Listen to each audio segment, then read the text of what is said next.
Good afternoon, and welcome to Gray Decision Intelligence Accelerator Series panel discussion. As most of you know and have been attending, we have been running an Accelerator series for the past few months, which will also include at our last monthly webinar at the end of this month, as well as thank you all so much for listening to our Grow, Grow, Grow podcast, which has included guests from this panel as well. Quick couple housekeeping items. If you have questions during this, please put them in the Q&A section. We're going to try to get to them as we go, but that also gives everybody the ability to upvote them, so we make sure the questions that are most interest to you, we get to. Comments or any technical difficulties or anything in general, just put that in the chat. We'll try to get to it if we can. If not, we'll definitely follow up with you after the webinar. And with that, I will turn it on over to our founder, Robert, or as I like to call him, Bob Atkins. Thank you very much, Ned, and welcome everybody. Thanks for taking time out of your afternoons to be here. I'm Bob Atkins. I'm the founder here at Gray Associates and proud author of the book, Start, Stop, or Grow.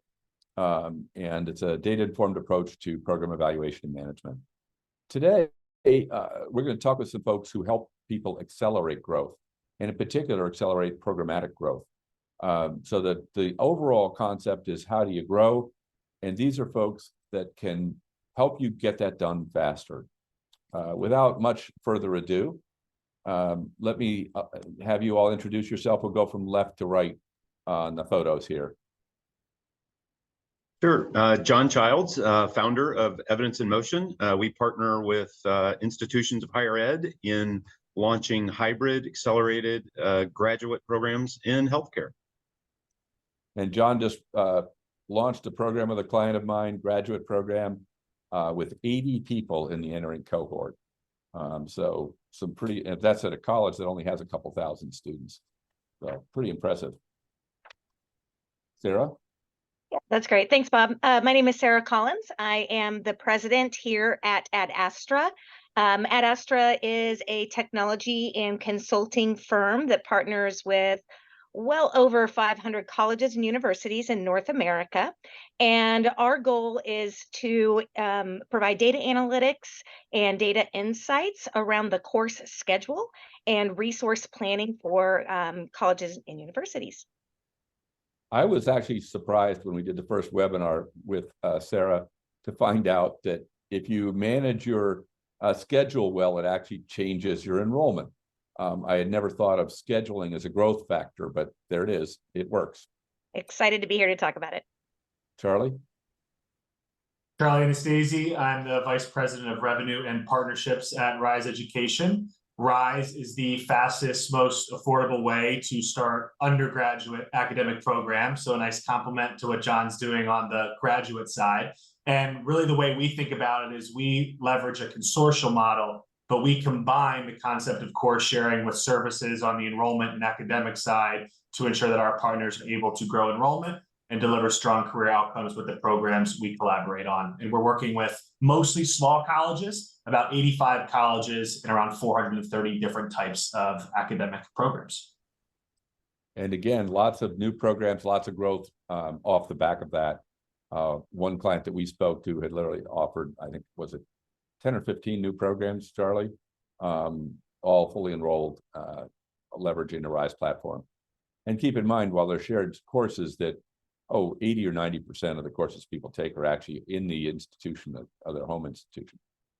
So exactly right. One of the things we help people do from a growth standpoint is program evaluation. So this is a core strategy, and it leads, we built software we call program evaluation system. And you might well ask yourself, what the heck is a program evaluation system? And how does that actually help accelerate my growth? Let me answer the last question first. It helps you by bringing all the data together that you need in order to make a well-informed program decision, and having that data available to all the people that might need to review it, taking a lot of the politics out because the data is clear, it's consistent, you learn a vocabulary of what to look at, and that speeds the process up. It also substantially changes the odds of success so that you don't have expensive failure. So what do you need to have to inform that dialogue? First is market data. You need to know whether students want the program, whether employers will hire the graduates, and will they earn a decent wage if they do get hired, and what's the competition look like for that program, and is it already saturated? You need to understand margins for the program, both your own and benchmark margins, so that you can understand whether that program can stand on its own 2 feet or needs to be subsidized by another higher margin program, which, by the way, in higher ed is fine. If the smaller program is mission critical and it needs funding, then that's the purpose of having higher margin programs, is literally to make that cross subsidy and sustain your mission. And of course, we need to pay attention to our academic standards. Are we hitting the kinds of DFW rates we expect? Are graduates passing external licensing exams like the NCLEX? Those are all vital things in making program decisions. And last, of course, is the mission, which is the whole point of the exercise, which is to offer a suite of programs that address your mission and support it, and produce the margins necessary to sustain your mission and invest in it in the future. Now, I wish I could tell you that we had an algorithm to do that for you. But I would say that even if we did, no one would pay attention to it. So, as you know, faculty and institutions are very unique, and they need to have a voice in this process in order for it to work effectively. So wrapping the right people and process around the information is vital.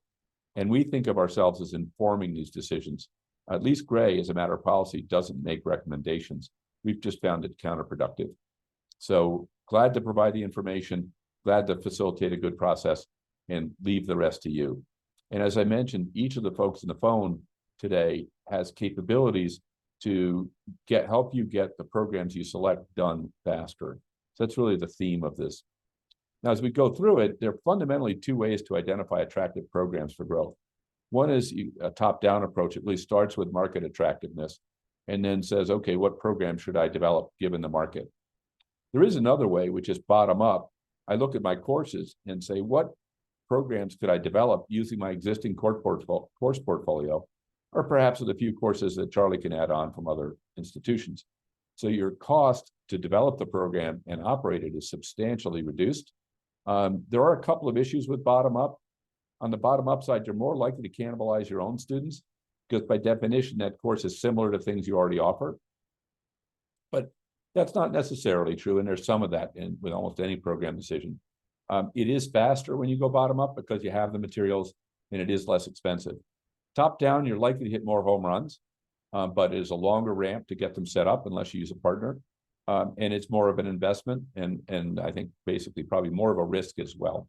So there are trade-offs between the two. Most of your home runs are going to come top-down. Once you have the data, the next step is to actually go in and figure out what the attractive programs really are. So for that, we suggest scoring and ranking. You may not be able to score as we do, where we score 1,500 programs, essentially all academic programs listed in IPEDS. But you can at least score your own programs on a consistent set of criteria, and then compare new program ideas to the scores that your existing programs achieved. That benchmark, the internal benchmark approach, is actually quite helpful so that you can interpret the data you get back on programs and understand not necessarily what's the best program in the market, but how it at least compares to successful programs at your own campus. So that's a way of doing this if you want to do it yourselves, if you will. But the purpose of having the overall scoring is to make sure that you don't make the mistake of picking a program that is good, but unbeknownst to you is actually not the best program you could have offered. There are plenty of good programs that are 10 to 50% the size of the opportunity for the best programs. And it's really a shame to take the resources that you have, invest them in a program when you could have done something bigger and better. So that's the purpose of looking at everything at once. Importantly, it doesn't mean that the program at the top of the list is the best program for you. Really does not mean that. But it means here's a place to start when you're looking. And you certainly want to sort of look at each of these and consider it and keep scrolling down. But the other nice thing about having it all in one place is you can take any idea that comes up and very quickly see where it stacks up. And go beyond this, we have a whole scorecard on each program that I won't share with you today. I'm going to skip the next chart and talk a little bit about bottom up. If you think about it, if you had 2 kids and one of them loved chocolate cake and one of them didn't, and you got to go out and get the ingredients. If you went to get chocolate cake, you'd get all this stuff: sugar, flour, vanilla, boiling water. All this stuff is important to making a good chocolate cake. I wish I had not used this as an example because it's making me hungry. And then you've only satisfied one child. The question is now, how much else do you have to buy in order to satisfy the second child? And if they like brownies, the truth is you only need one more ingredient. And you can make brownies out of the same ingredients. And the metaphor here is you've got courses. You may only need one incremental course in order to offer a new program. And oftentimes you can either build that course, being, since it's only one, that's not too onerous, or you can borrow it out of one of the course sharing networks or Charlie's shop. So as I say, I think there are two fundamental ways to do this. They're not mutually exclusive at all.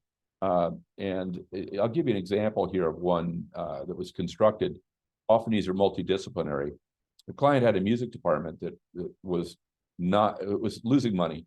And they knew they needed to keep it, but they needed to find a way to attract more students and increase enrollment in the courses within that discipline. So what they figured out was that they offered an interdisciplinary course in music production. They had almost all the courses they needed for that, but it attracted a whole new group of students into the music area. People who, wanted to take some music, may have had and know how to play an instrument, but recognize that they're never going to be good enough to earn a living at it. They learned some business principles, and they learned the tech in order to do music production. And all of a sudden, you've got a very interesting new program that's leveraging courses that you already have. By the way, also geared better towards the job market than a straight music program might be. So how do you get this stuff done more quickly? We believe there is a role for accelerators. It's very important. If you need to turn around quickly, one of the best ways to do it is with a partner who can help you launch the right programs fast and manage the portfolio you have more effectively. So let's lead off with that, Astra. We'll describe a little bit about how you can better manage the course portfolio to address market segments and attract students and keep students that you might not otherwise be successful with. Thanks, Bob. I'm excited to be here and share the idea of using the course schedule strategically for growth. I think frequently the course schedule is looked at as an efficiency opportunity, and certainly it can create efficiencies. It does create efficiencies. However, it also has a lot of opportunity to accelerate growth. And let me take a few minutes to explain that. I just want to confirm that my screen is sharing. It is. Okay, wonderful. Thank you. Okay, so when people think about the course schedule, I think they often know just logically that there are outcomes that can be achieved by being a little more thoughtful about how we put a course schedule together. But certainly these are a few of them, and we call it multiple sides of or two sides of the same coin. We can accelerate completions, retention, and student outcomes. Obviously, it creates operational efficiency when you do this better. You have a lot of stakeholders around an institution that are doing this, and it could create financial and equitable outcomes as well. But thinking through the course schedule, most people think about scheduling separate than other growth strategies that they're contemplating or implementing at the university or college. That includes lifting new programs or redesigning new programs with an array of courses that you may mostly already support, which obviously creates efficiency and has opportunity for growth as well, two sides of the same coin. But most operate down in this kind of essential scheduling layer.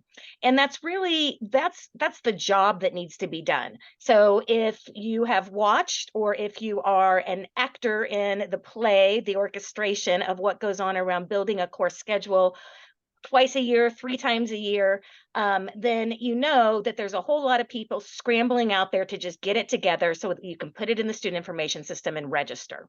And registration is really where the rubber hits the road, right? That's where you are gaining those student credit hours, which tie back to revenue, which tie back to enrollment. And they also probably tie back to a lot of other different funding opportunities as well. But the real power is when you take this all the way to the top and you integrate scheduling into all of your other strategies. So my challenge, or my food for thought today, is think about some of the growth strategies or enrollment strategies that you might be talking about on your campus. Maybe you have a strategy around re-enrolling stopouts. Maybe you have a strategy around increasing dual credit hours. Maybe there's a strategy around setting up transfer pathways and having a better accelerator to accept transfer students.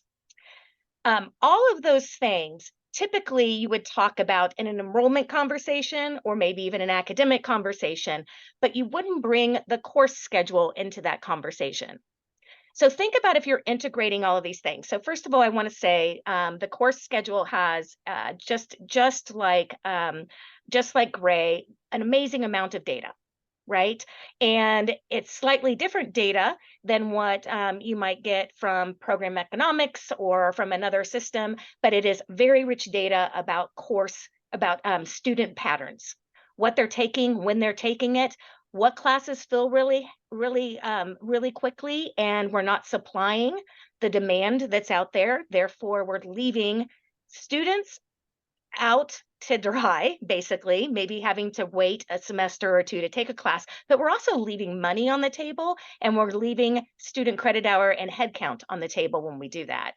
And Hey, so, Sarah, yeah, real quick, since you're making this point, I wanted to share the results of your poll with you so you could kind that's of awesome. get an idea of what our audience is actually up against in terms of this. So the question is, how many of you have a regular cadence for mining and analyzing course demand data and student success metrics?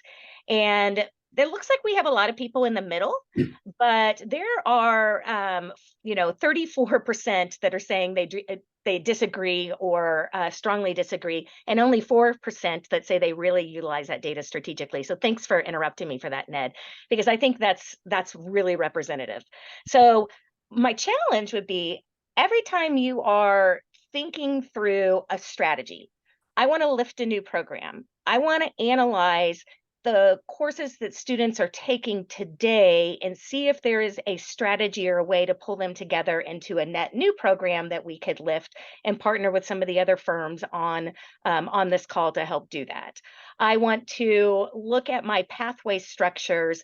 I want to look at my completion paths and ensure that I'm not, by the way I schedule, I'm not putting students out on the bench for a semester and potentially not retaining them. So every time you have a growth conversation, ask the question, does the schedule play a role in this? Does access to courses play a role in this strategy? And the answer is in of course, our opinion, our biased opinion is yes. Think about these transfer pathways and these enrollment strategies that you're implementing. The schedule's a really big deal for people. They have lives. Not everybody goes to full-time university and college and can take classes whenever they're offered.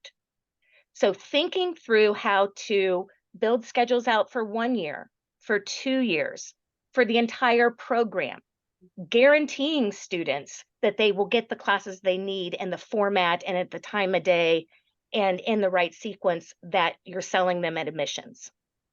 Those are all really, really strong strategies for accelerating not just growth, but growth in your existing student headcount. So if you think about that, if you can't go get new enrollments, get the most out of the ones you have, right? And the student wants the same thing. They don't want to sit around and dibble dabble in a course here and a course there. They want to maximize their time and money at the institution as well. And so the best strategy for retention, for increasing student credit hour loads, is really through making sure that you're supplying what the students need when they're available in the format that they need it. And aligned by segment is the thing that I think is really important. My adult learner just isn't going to come to a class at 12. 100%. At 12 in the afternoon, 12 at midnight, they might. And so That's making true. sure your schedule lines up with those student segments is really a key idea. And that consistency of schedule over time, I really think, it's like you offered the course this year, and then next year you're scheduling, you drop it into the day part. You forget that dropped a whole group of students out of the program effectively. They can't take the courses they need. And when you get on that hamster wheel, you're just always chasing students, right? Like this isn't it. There's a better way to do this. We need to get the students in with strategies and tools that we talk about in enrollment all day long, and then we need to keep them there until they finish. Yep. And that plays a really big role in this. And so in previous, I've really appreciated doing this webinar series. So I thank you guys very much, because people think scheduling, got to get it done. Oh, somebody else handles that. Oh, it's an efficiency play and we're going to cut. But it is such an opportunity for growth. And previous webinars in the series, we highlighted 2 universities that I'm just going to bring their outcomes back up. These are 1 semester outcomes, 1 semester. And a lot of these strategies were just kind of low-hanging fruit opportunities. And they finally just had the data at their fingertips and were thinking about this process more holistically and achieve, these are real dollars, right? And think about, again, not just tuition revenue, but and what you make in revenue per credit hour, but also how certain metrics impact state and other funding formulas, because we see people really ring the bell on that as well. And then again, the flip side of it is it's a student success tool also. So I'll be quiet and let some others talk. Well, the other thing that I remember from the more detailed webinar we did just with you is this ability to do dynamic changes in the schedule. That might be moving a course that's oversubscribed because the room's too small, and in real time during registration being able to move it to a bigger room, or looking at what I would call a soft cap, not a regulatory cap on the size of a program or a creditor cap, but a soft cap at 30 and say, what if it's 33? And being able to change that in real time and have 3 more student tuitions come in because of it. That's right. Lots of opportunity here to improve the student experience and increase revenue. That's right. So next up, I think, is John. Hey, everyone. John Childs, and really a privilege, first of all, to be with you, Bob, and our esteemed colleagues. Evidence in Motion is a healthcare education company. We come alongside universities and colleges who really see strategic growth in healthcare as a core part of their sort of future strategy. These healthcare professions, we're currently in doctorate of physical therapy, doctorate of occupational therapy, speech language pathology, which is a master's in physician assistant studies, so PA, soon to be in nursing, and probably another 8 to 10 graduate healthcare programs that are also in high demand, that are on our sort of growth trajectory over the next call it 3 to 5 years. So if you're trying to start these programs on your own, there's really 2 reasons why you'll really struggle. It is incredibly difficult to recruit faculty, and even more rate limiting than that is securing an adequate number of clinical site placements for your students. And so at the end of the day, we skipping over going through 2,300 different accreditors to get approval to launch the program. Yeah, exactly. So and then you're dealing with very, very difficult programmatic accreditation hurdles.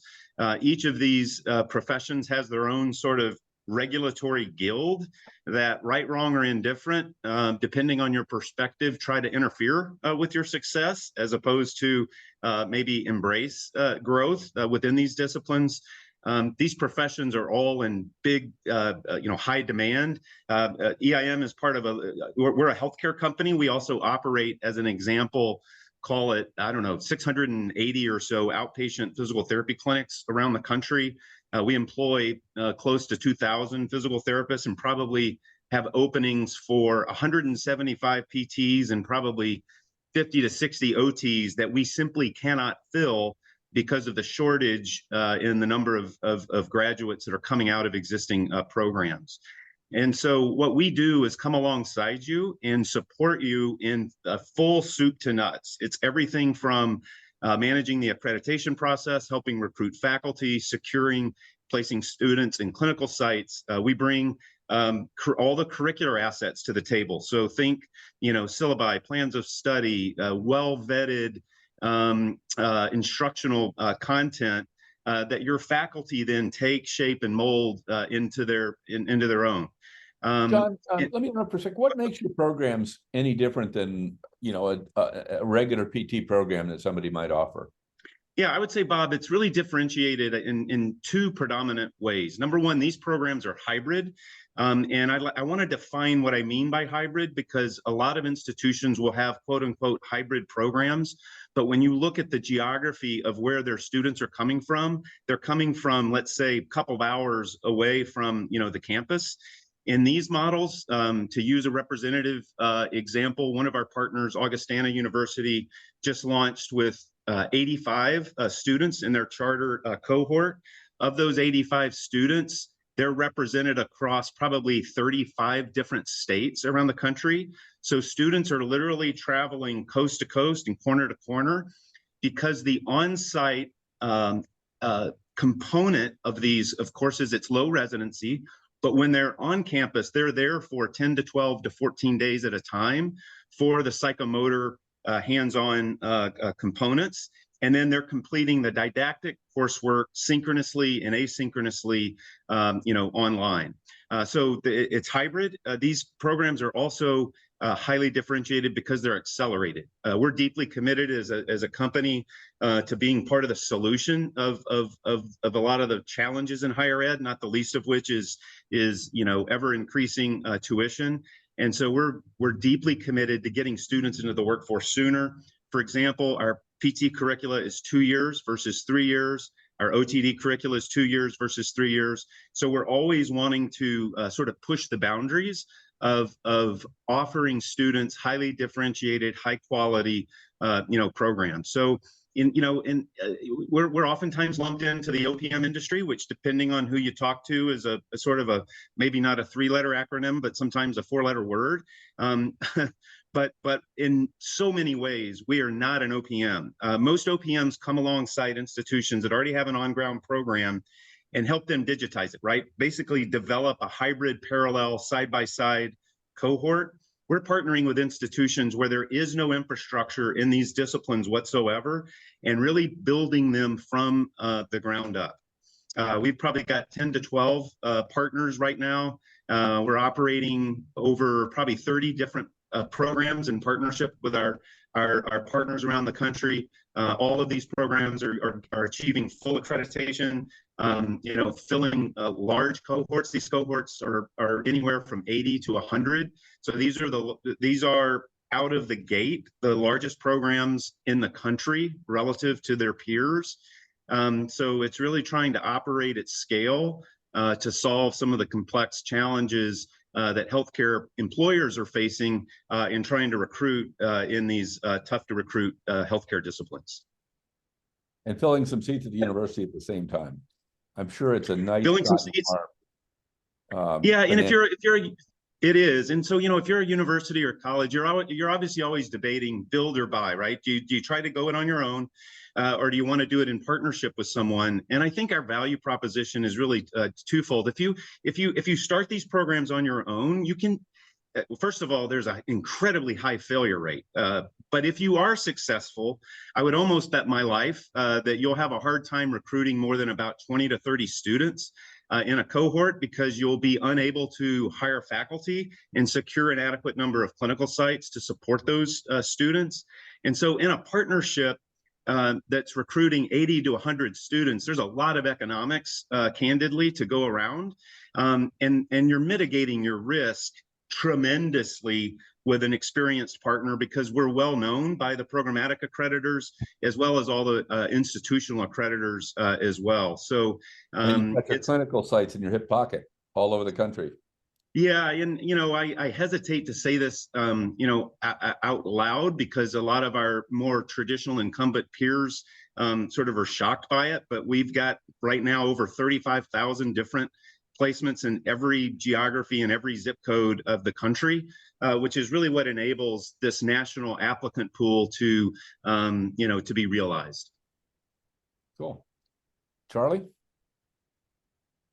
Awesome. So to give you a little bit about Rize, I'll just start by giving you the history, because I think it gives you a sense of the problem that we were trying to solve. Rize was actually incubated out of a small private college campus, Adrian College in Adrian, Michigan. And the reason I bring this up as the opener is that gave us access to a set of 15 to 20 schools, all small privates, who were all focused on one problem, enrollment, and a second problem, which was how do we modernize our academic portfolio, and feeling like there wasn't a way that they could bridge this gap into a world of new tech programs, or what John is helping colleges solve. How do we get into healthcare if we've historically been a liberal arts institution? And academic programs can be the number one reason why a student chooses college A versus college B. And these colleges had 20, 30 majors, and their peers around the corner had 100, 200. So that was a challenging place to be. We really thought about, well, how could we use a shared collaborative model to get past what we think of as the 4 core barriers to starting new programs? One, John hit on, staffing. We focus at the undergraduate level, John focuses at the graduate level, but that's just getting out of the gate. Even if you have the budget, can you find them? Then you get to the cost side, then you get to the amount of time it takes, and all of those things coalesce around a lot of risk, which again, John mentioned. And so the concept that we came up with at Rize was a collaborative model. And Bob mentioned this earlier in the webinar, but the idea was sitting in your catalog or in your chocolate cake are a lot of ingredients that make up that degree or a future degree. And you might only be missing 5 to 7 courses in some really high growth, high demand areas to unlock that new major or concentration on your campus. And so the idea that we came up with was, well, what if we gave a consortium of colleges access to different clusters of courses in those high demand areas that would allow them to start new programs more quickly, accelerate growth. It would allow them to do it more affordably, decrease cost and risk. And most importantly, and I love how, Sarah, you put the student outcomes slide up there, deliver really important skill pathways to students on your campus, the ones that they're looking for. So that was the idea of Rize. I'll add one more piece to it, which is we really found over the first couple of years that it wasn't enough just to give access to courses. We needed to help, and John touched on this a little bit, with the course materials. We needed to help with the syllabi, the accreditation process. We needed to provide support in thinking about who is the target market? Who are we going after here? And so we've developed 2 really key service arms as a part of our corporation, where we have both enrollment support, we have academic support, and then we have a partnerships team that's going to make sure that whatever your goals are, we are driving towards those. And I'll close with a case study as well, because I think it's easier to think about some of these initiatives in terms of stories. And so the story that I'll give to you that I shared on one of the previous webinars, we were working with a school in Northeast Philadelphia. New president came in, and this school was doing well. Their enrollment was in a pretty solid place, but the president was looking at the horizon and saying, saturated market, I'm watching some of my peers consolidate or close, we need to innovate. And one of the key places that they were looking to, and Bob, you talked a lot about diversification in the portfolio, nursing had been a boon for this school, but it was a really high percentage of their enrollments, and this president didn't sit perfectly well with her, that they had nothing in tech. So she went to her dean and said, we need tech programs, we need to modernize. And that dean came back and said, well, with the budget you're giving me to hire cybersecurity, analytics, and computer science professors in a market where there's plenty of private industry willing to hire those people at high salaries, I don't know how I'm going to do this. And so what we were able to do is use this collaborative consortial model to bring those programs to market. Cybersecurity and computer science were the first 2. They have over 70 students in those programs. Analytics, they had an 18-month open search. They actually launched that program, but were really struggling to staff it reliably. We were able to fold that under this model. And now we're looking at sort of more of the edges, professional sales, healthcare administration, digital marketing, things that may not be as big of front-end attractors, but are going to help keep students in that business program as they're thinking about what they might want to specialize in. So that story hopefully gives you a sense of the barriers you might be facing. We want to modernize that portfolio. It's too costly. I don't know how I'm going to find the people to do it. Here's this collaborative approach. And then the last thing I'll say is, in this model, that school, because Bob mentioned this earlier, and I think it's so important, we're talking about 15 to 25% of the credits coming online through this model. Everything else is sort of sitting in that catalog. And so it's not fundamentally upending that student experience. We like to think about it as best of both worlds. Get access to all the amazing and unique things your institution already did, plus now you have the ability to widen that portfolio. So that's a little about us, and I'll turn it back to you, Bob. Let me pick on one of those ideas, which is cybersecurity. It seems to me to be almost a no-brainer to work with a partner on this if you don't already have the program, given how big and well established the program is and how hard it is to recruit people to do it. What stops school? What's the barrier for a school to adopt what you do? It's not, I don't mean the barriers, kind of once you're in, but why doesn't everybody do this? The primary thing that I would point to is this is a politically charged conversation on a lot of campuses. And I appreciate and I'm empathetic to why that is. A lot of the campuses that we work with, small liberal arts colleges, COVID may have been the first foray into online. It may be the times are changing on the career versus liberal arts tension. And so I think a lot of it is trying to make sure that as we bring along these new types of models, we are sort of building consensus. And that's definitely something that we've learned about and can help. But I would say if it's not that, I think the other barrier that we see is, maybe they don't have some of the complementary courses in the existing catalog to get that program off the ground. But I would say a lot of it is just making sure we build consensus. And this is a question for both John and Charlie. Why don't we start with Charlie just because, but John, the same thing's going to apply to you. Isn't revenue sharing the main barrier? Thank you for that question, Ravi. Good question.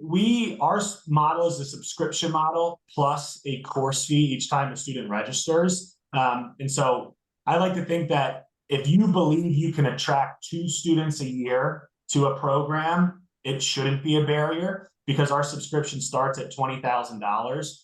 Depending on your net tuition revenue, it's typically not cost that ends up being our barrier, it's other factors. But again, we're only a piece of the overall degree. What John provides is a lot more upfront investment and cost. So I imagine that model is necessarily different. But for us, we're kind of using this consortium model and that's actually not as much the barrier. Well, I'm not sure I understood the 20,000. Is that to stand up one course? Oh, for the full cluster of courses. Okay, so you can have as many courses as you want within that 20,000, and then there's a per student fee, I assume, as well. Exactly. So you're not actually doing revenue sharing in practice. Correct. John, I suspect you are. We are doing revenue sharing, and candidly, we're proudly doing revenue sharing. And what I mean by that is this: certainly there's been a lot of criticism of revenue sharing in some circles. Most of the institutions we work with, though, don't have the requisite capital to develop. These graduate healthcare programs are expensive to launch. It's about $2 to $2.5 million of development costs per discipline. Most of that is having to hire faculty in advance of the program launch before you can realize revenue. So revenue sharing is actually very much embraced by our partners and needed by our partners. We absolutely will and have done fee-for-service arrangements, and those are fully appropriate in certain instances. But they're mostly targeted towards, large institutions that have huge endowments and lots of capital to fund the development of those programs. So yes, we do revenue sharing, and it's a model that works very well on both sides.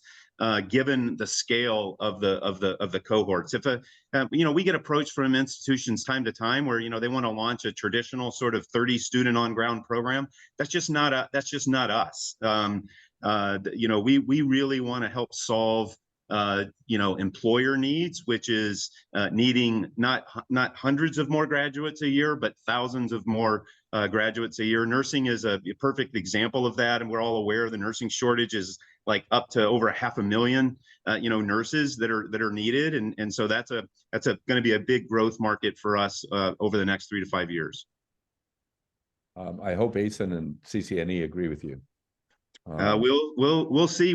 Here's the way I would say it, Bob. We run into complexity. Our sweet spot is we want to do really, really hard things, take lots of bumps and bruises. Candidly, a lot of our quote unquote competitors may or may not have the sort of the desire to take those lumps. We run into the fire, and that's where we thrive. So I'm going to ask the same question of you, Sarah, in terms of why don't people just get better scheduling software. Right. So, or get software, period, right? There's a variety of reasons. Financial is not our barrier. Rarely is it. I mean, there certainly, when you're adding a new piece of technology to your operating budget, I mean, that you have to plan for that and get it incorporated. But the much larger barrier is the cultural barrier. And you're changing the way an institution has operated a business practice for 10, 20, 30, 40, maybe its entire existence. And there are a lot of people involved and impacted by that business practice, and it can become very charged. So, I actually just ran a workshop on this recently and thinking about kind of 4 key pillars to implementing this work. First of all, knowledge, knowing, like having data, knowing who your student is, knowing what's going on, knowing where the problems are. Second is culture, making sure that you position this work as an integrated strategy to other strategies that you already have on your campus or other initiatives, such as completion, such as student success, such as financial health, but integrate it. Third are business practices. They are very, very antiquated and very, very decentralized in this space. So rethinking the business processes. And then fourth is the technology and scaling it. Because I would be the first to say, even though we are a technology firm, it's not a problem you buy technology for and just slap it in and say, let's go. It's a cultural change. It's a business process change. But the technology makes it a lot easier because it brings the data to the forefront for decision making, and it creates collaboration where there currently isn't any collaboration. A question for all 4 of you. What- You talk about acceleration from the outside, but that sometimes scares people on the inside. What would you suggest to bring about acceleration in this extremely fast changing environment of higher education to get more buy-in, get more people interested in data, and get more people open to change, as that seems sometimes the internals can slow down just as much as the external? Yeah, I'll take a stab at that one. I think Charlie made the comment that, one of the rate limiting factors is certainly sometimes the resistance of faculty and needing to take the time to get that consensus. That in part is why we've gone down the path of doing these sort of programs from the ground up, because when we do that, our partners are able to recruit faculty who fully embrace hybrid online healthcare education at scale. So the way we can accelerate that growth is candidly by recruiting brand new faculty from the outset. So we're not having to overcome that resistance amongst already sort of entrenched faculty who are accustomed to doing it a certain way. And so that is in part what allows our partners to accelerate that change, is recruiting faculty from the ground up. Mm-hmm. I have a question for all of you. We hear a lot about the decline in enrollment, the demographic cliff, the rain that happened yesterday. Are your clients able to grow? I would say I see growth all over the place. And you have to, I guess, maybe qualify growth, right? So I mentioned earlier, sometimes it's growth and with net new enrollments, but it doesn't always look like headcount growth. I think it can look like revenue growth. I think it can look like credit hour growth. I think it can look like program array growth. And that can be done very strategically, as been mentioned here, but depends on how you are qualifying growth. But I see it all over the place. So Yeah, the institutions you're serving, when you say all over the place, any place outside of the Southwest where it's not uncommon for things to be growing? Do you have clients that are a typical kind of small liberal arts college that somehow managed to grow? Again, not by head count. That's not how I would count the growth. I would say grow margins. I would say, grow financially, become more sustainable is where I see the strategy working there. But through consortial course sharing, through thinking about how they design the programs, thinking about sharing courses within existing programs more effectively, essentially they are increasing their margins and improving student credit hour loads, which is also helping their revenues. One thing that came to mind for me, I was down in Virginia yesterday visiting some Appalachian schools, and there's a college, and I'm sure they wouldn't mind being named because I'm sure that's good stuff, but Averett University in Danville, Virginia, I mean, they've been doing some fantastic things. And one of the things that I get a sense from that President Franks every time that I see her is there's just energy at that institution, and they're not afraid to try things. They're not reckless, but they are always doing something new. They're always thinking about a new population, another corporate partnership, another major, another thing. And so they're not afraid. The first time they tried this one thing, she was telling me they got 6 students in a cohort, and that wasn't exactly what they wanted, but they built their story. They built their story, and then the next one was 50, and the next one they're now talking to a corporation that has tens of thousands who might be interested. And so when I see schools that are growing, I tend to find it's not one thing. They have committed to a multitude of strategies, and they're not afraid to not get mired in the mud of debate, but to say, yeah, we're going to go move. We're not going to be reckless. But that is one underlying theme I feel like I keep seeing on the campuses that are growing right now. Leadership in a nutshell. Yeah. How about you, John? Are your clients growing? Yeah, I think to a T, obviously our clients are growing their graduate healthcare portfolio with us, but, to a T, their undergraduate enrollments, this fall were the strongest they've ever had. So I'm starting to think this demographic cliff, maybe one of two things: this demographic cliff is overblown, or perhaps probably truly isolated to, community college 2-year institutions where there certainly is a real challenge. I'm not sure it's affecting the 4-year undergrad institutions as much. But secondly, institutions that are partnering with us strategically are likely innovating throughout their entire portfolio of offerings. And so, they're typically looking at partnerships with other, institutions on the undergrad side, and they're just continuing to push, the boundaries. And so, we're seeing our partners continue to be very successful. I think it's a super important message these days. There's an old, sort of saying, if you think you can grow, you can. If you don't think you can grow, you can. A lot of this is leadership and attitude. And if you're not willing to take the risks, if you're not willing to innovate, maybe even break a little china along the way, it's not an easy market to be successful in. If you are willing to do those things, it's not a short putt, but it is possible to grow even despite the demographic stuff. I don't believe in the demographic cliff either, by the way. I think there are demographic issues, but the biggest issue is the willingness to go to college.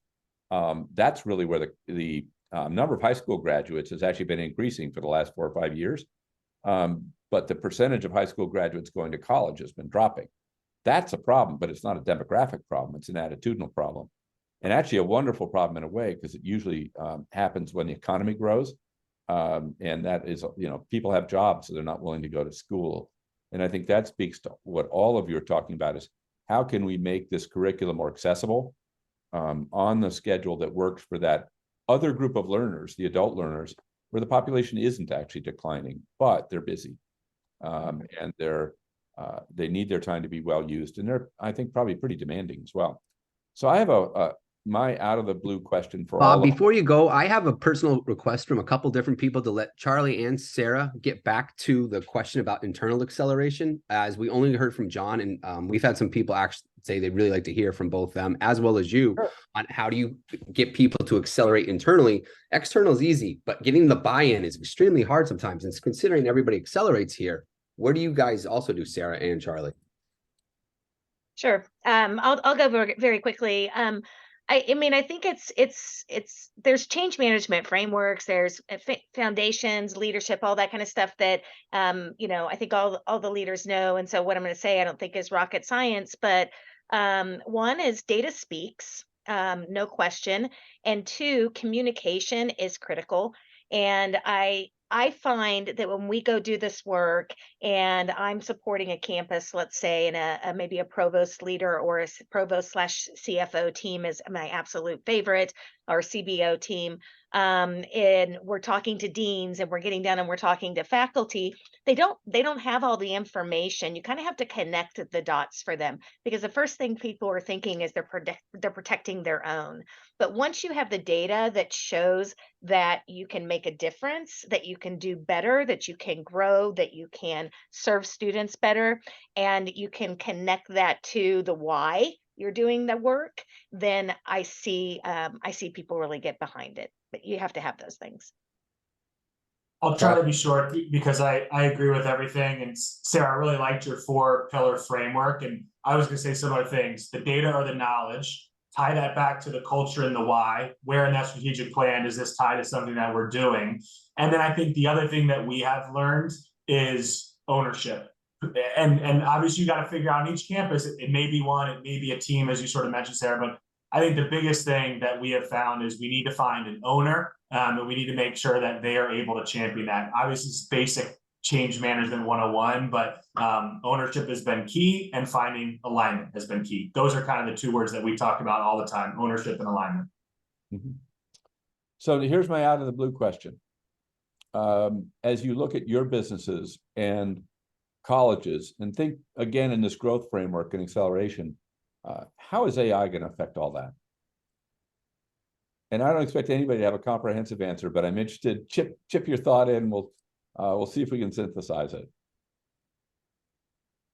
I'll go quickly. We have algorithms that do they're predictive algorithms throughout our software platform. So mine's pretty easy. It's a technology piece where these algorithms, AI will help them get smarter and more predictive of what students are going to do and what the demand is. And so that's really how I see it impacting our ability to be able to support institutions. I think the way I would sort of describe it is, I personally don't like the term artificial intelligence. I like to refer to it as augmented intelligence. And what I mean by that is, at least in healthcare, robots and AI are not going to replace a human.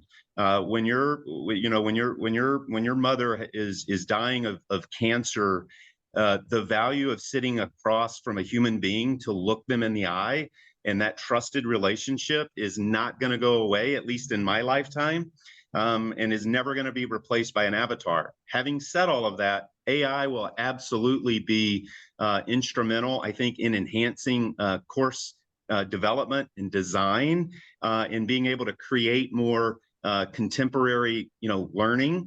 But it's going to augment the human faculty that's ultimately delivering that content versus replacing. So I think of it as an augmentation, not as a displacement of a human.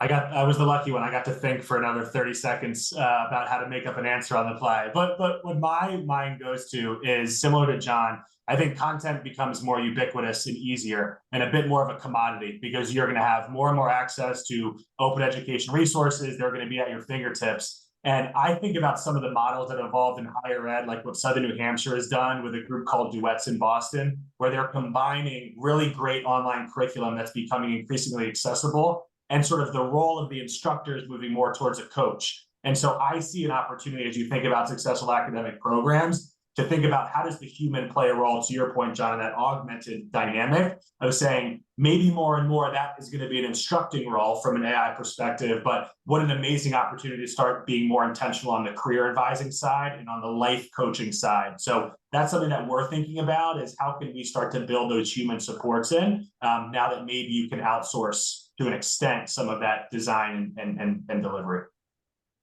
So switching gears a little bit, that's my personal favorite topic right now, so I slid it in there. But one quick thing, Bob, we didn't get to hear where you think Gray will be with AI and decision intelligence. We don't have 4 hours left, but there'll be lots of things we do. First, we will use AI to make our systems much easier to use. We can imagine a future where instead of having to come into our program evaluation system and look at rankings and so forth and make selections, you walk into a one-line interface and you type in what you want. I want to evaluate a program. It says, okay, which one? It checks the zip code for you. It asks you what market you want to look at and what degree level. And then boom, it gives you back a report on that particular program. I can imagine one where we have one actually, where an AI application sits there and you ask it to show me courses by number of student credit hours. And it literally writes SQL code on the fly, pulls the data back from the system and creates charts and numbers for you, in real time. You pick your favorite chart, you can modify it, but the basics are all there.